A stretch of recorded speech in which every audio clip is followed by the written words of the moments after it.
ಶ್ರೀ ಗುರುಭ್ಯೋ ನಮಃ. ನಿನ್ನೆ ದಿವಸ ವಾಲ್ಮೀಕಿ ರಾಮಾಯಣದ ಬಾಲಕಾಂಡದ ಕಥೆಯನ್ನು ನಾವು ಸಮಾಪ್ತಗೊಳಿಸಿದ್ದೆವು. ರಾಮ ಲಕ್ಷ್ಮಣಾದಿಗಳ ವಿವಾಹ ಆದ ಬಳಿಕ ಅವರು ಅಯೋಧ್ಯೆಯಲ್ಲಿ ಬಂದು ನೆಲೆಸಿ ತಮ್ಮ ಗೃಹಸ್ಥ ಧರ್ಮವನ್ನು ಆಚರಣೆ ಮಾಡಿದ್ದು ಮತ್ತು ಆನಂದ ರಾಮಾಯಣಕ್ಕನುಸಾರವಾಗಿ ರಾಮ ಅಪ್ಪನಾದಂಥ ದಶರಥನಿಗೆ ತತ್ವಜ್ಞಾನದ ಅರಿವನ್ನು ಮಾಡಿಕೊಟ್ಟದ್ದು, ಈ ಎಲ್ಲ ಘಟನೆಗಳನ್ನು ಅಲ್ಲಿ ಶ್ರವಣ ಮಾಡಿದ್ವಿ. ಅದಾದ ಬಳಿಕ ವಾಲ್ಮೀಕಿ ರಾಮಾಯಣದ ಅಯೋಧ್ಯಾಕಾಂಡದಲ್ಲಿ ರಾಮನ ರಾಜ್ಯಾಭಿಷೇಕ, ಆತ ವನವಾಸಕ್ಕೆ ತೆರಳುವಂಥ ಪ್ರಸಂಗಗಳು ಒಂದಾದ ಮೇಲೆ ಒಂದರಂತೆ ಅನಾವರಣಗೊಂಡದ್ದು, ಈ ಎಲ್ಲ ಕಥೆಗಳನ್ನು ನಾವು ಶ್ರವಣ ಮಾಡ್ತೇವೆ. ಗಚ್ಚತಾ ಮಾತುಲಕುಲಂ ಭರತೇನ ಮಹಾತ್ಮನ ಶತ್ರುಘ್ನೋ ನಿತ್ಯ ಶತ್ರುಘ್ನ ನೀಚ ಪ್ರೀತಿ ಪುರಸ್ಕೃತಃ. ಕೈಕೇಯಿ ಅಣ್ಣನಾದಂಥ ಯುಧಾಜಿತ್ ದಶರಥನ ಅರಮನೆಯಲ್ಲಿಯೇ ಸ್ವಲ್ಪ ದಿವಸ ಕಾಲ ವಾಸವಾಗಿದ್ದ. ಹೋಗುವಾಗ ದಶರಥ ಇವನ ಸಮ್ಮತಿಯನ್ನು ತೆಗೆದುಕೊಂಡು ಆ ಯುಧಾಜಿತ್ ಭರತ ಮತ್ತು ಶತ್ರುಘ್ನರನ್ನ ತನ್ನ ಜೊತೆಗೆ ಕರೆದುಕೊಂಡು ಹೋದ.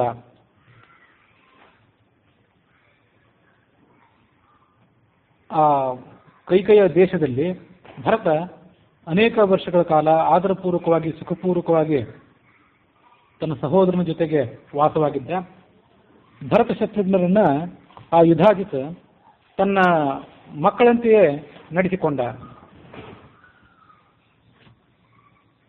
ಅವರಿಗೆ ಬೇಕಾದಂಥ ಎಲ್ಲ ವಸ್ತುಗಳನ್ನು ಕೂಡ ಸುಲಭವಾಗಿ ಒದಗಿಸ್ತಾ ಇದ್ದ.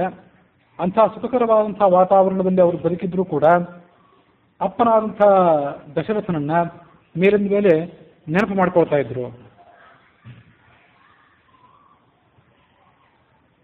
ಆ ದಶರಥನಿಗೆ ಆ 4 ಜನ ಮಕ್ಕಳು ಕೂಡ ಬಹಳ ಪ್ರಿಯರಾಗಿದ್ರು.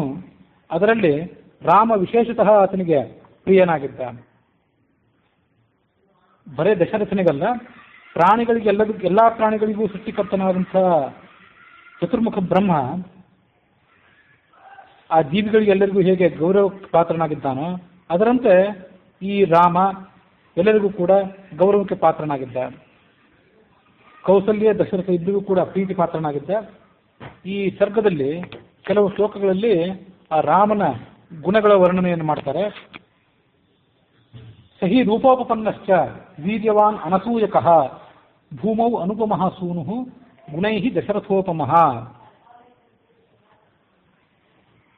ಆ ರಾಮ ಹೇಗಿದ್ದ ಅಂದ್ರೆ ಸುಂದರವಾದಂಥ ಶರೀರ ಸಂಪತ್ತಿಯುಳ್ಳವನಾಗಿದ್ದ, ಮಹಾಪರಾಕ್ರಮಿಯಾಗಿದ್ದ, ಅನಸೂಯಕಃ, ಬೇರೆಯವರ ಗುಣಗಳ ಬಗ್ಗೆ ಅವನಿಗೆಂದೂ ಅಸೂಯೆ ಇರಲಿಲ್ಲ.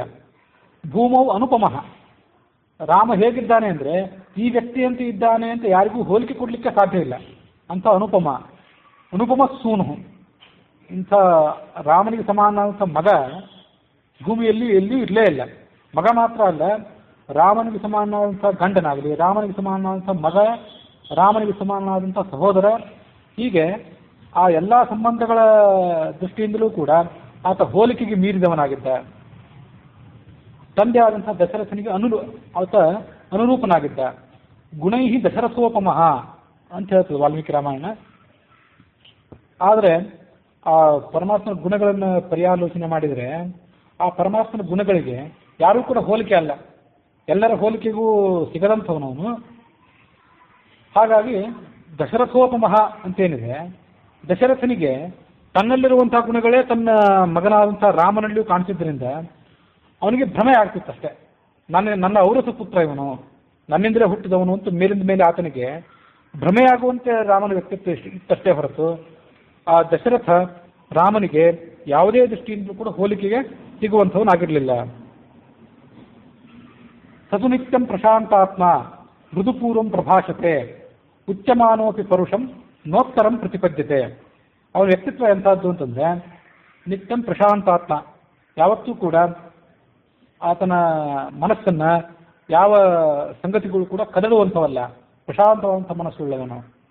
ಆತನ ಮನಸ್ಸು ಎಂದೂ ಉದ್ವೇಗಗೊಳ್ತಿರಲಿಲ್ಲ, ಮೃದುವಾದಂತಹ ಮಾತನಾಡುವವನವನು. ಉಚ್ಯಮಾನೋಪಿ ಪರುಷಂ ನೋತ್ತರಂ ಪ್ರತಿಪದ್ಯತೆ.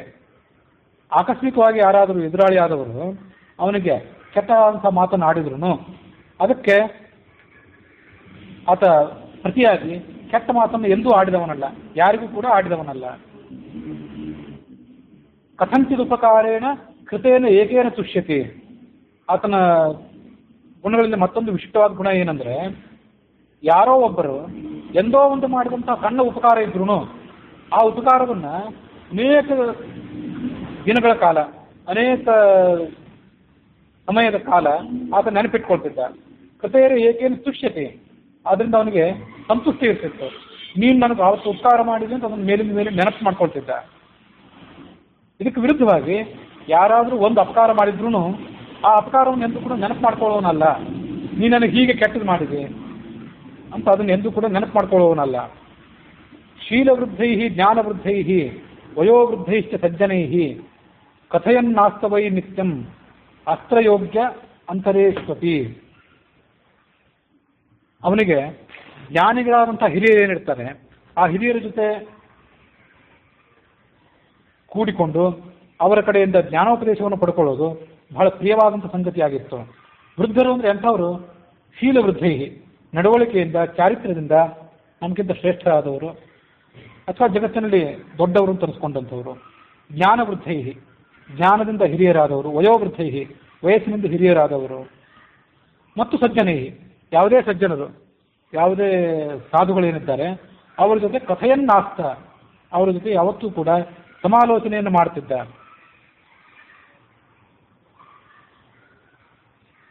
ಅಸ್ತ್ರಯೋಗ್ಯ ಅಂತರೇಶ್ವಪಿ.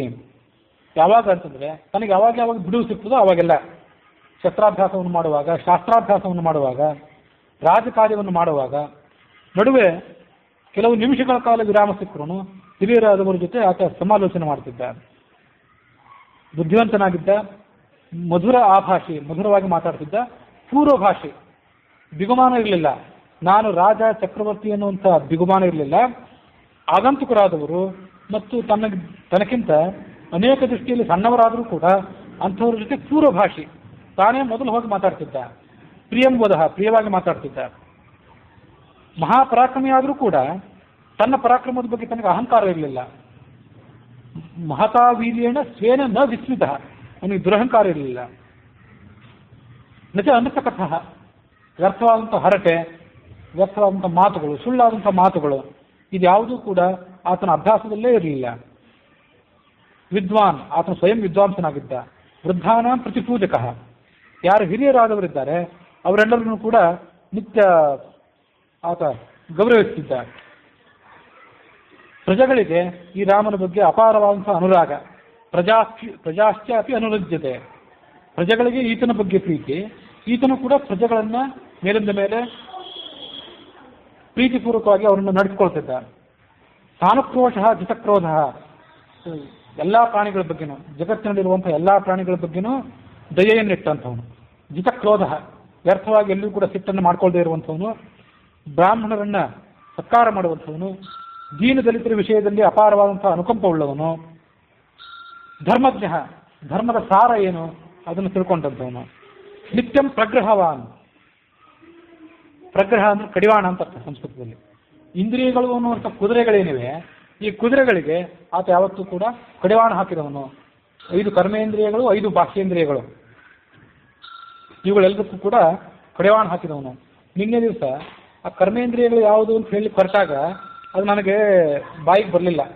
ಕರ್ಮೇಂದ್ರಿಯಗಳು ಅಂತಂದ್ರೆ ವಾಕ್, ಪಾಣಿ, ಪಾದ, ಪಾಯು, ಉಪಸ್ಥ, ಕೈ ಕಾಲುಗಳು. ಪಾಣಿ ಪಾದ ಆಯಿತು, ಪಾಯು ಉಪಸ್ಥ, ಮಲಮೂತ್ರವನ್ನು ವಿಸರ್ಜನೆ ಮಾಡುವಂತಹ ಇಂದ್ರಿಯಗಳು. ಅದಲ್ಲದೆ ಮತ್ತೆ ಮಾತಾಡ್ಲಿಕ್ಕೆ ಸಾಧ್ಯವಾಗುವಂಥ ನಾಲಿಗೆ, ಇವಕ್ಕೆ ಕರ್ಮೇಂದ್ರಿಯಗಳು ಅಂತ ಕರೀತಾರೆ. ರಸನೇಂದ್ರಿಯ ಬೇರೆ, ನಾಲಿಗೆ ಬೇರೆ. ರಸನೇಂದ್ರಿಯ ಅಂತ ಅನ್ನೋದು ರಸವನ್ನು ತಿಳ್ಕೊಳ್ಳಿಕ್ಕೆ, ಉಪ್ಪು, ಖಾರ, ಹುಳಿ ಮೊದಲಾದಂಥ ರಸವನ್ನು ತಿಳ್ಕೊಳ್ಳಿಕ್ಕೆ ಉಪಯೋಗ ಆಗುವಂತಹ ಒಂದು ಸೂಕ್ಷ್ಮವಾದಂತಹ ನಾಲಿಗೆಯ ತುದಿಯ ಭಾಗ, ಅಥವಾ ನಾಲಿಗೆ ತುದಿಯಷ್ಟು ನಾಲಿಗೆಯಲ್ಲಿ ಎಲ್ಲ ಕಡೆ ವ್ಯಾಪಿಸಿರುವಂತಹ ಪರಮಾಣು ಸ್ವರೂಪವಾದಂಥ ಭಾಗ. ಅದು ಪೂರ್ಣ ನಾಲಿಗೆ ಏನಿದೆ ಅದು ಮಾತಾಡ್ಲಿಕ್ಕೆ ಉಪಯೋಗ ಆಗುವಂಥ ನಾಲಿಗೆ. ವಾಕ್, ಪಾಣಿ, ಪಾದ, ಪಾಯು, ಉಪಸ್ಥ. ವಾಕ್ ಅಂತ ಏನಿದೆ ಅದನ್ನ ಒಂದು ಕರ್ಮೇಂದ್ರಿಯ ಅಂತ ಕರೀತಾರೆ. ಇನ್ನು ಕಿವಿ ಮೊದಲಾದವುಗಳೇನಿವೆ ಅವಂತೂ ಜ್ಞಾನೇಂದ್ರಿಯಗಳು. ಮನಸ್ಸು ಇದು ಒಳಗಿನ ಅಂತರಿಂದ್ರಿಯ. ಅದು ಎಲ್ಲ ಜ್ಞಾನಕ್ಕೂ ಕೂಡ ಉಪಯೋಗ ಆಗುವಂಥವು. ಹೀಗೆ ಇವೆಲ್ಲ ಇಂದ್ರಿಯಗಳ ಮೇಲೂ ಕೂಡ ಯಾವತ್ತೂ ಕೂಡ ಹಿಡಿತವನ್ನು ಸಾಧಿಸಿದವನು.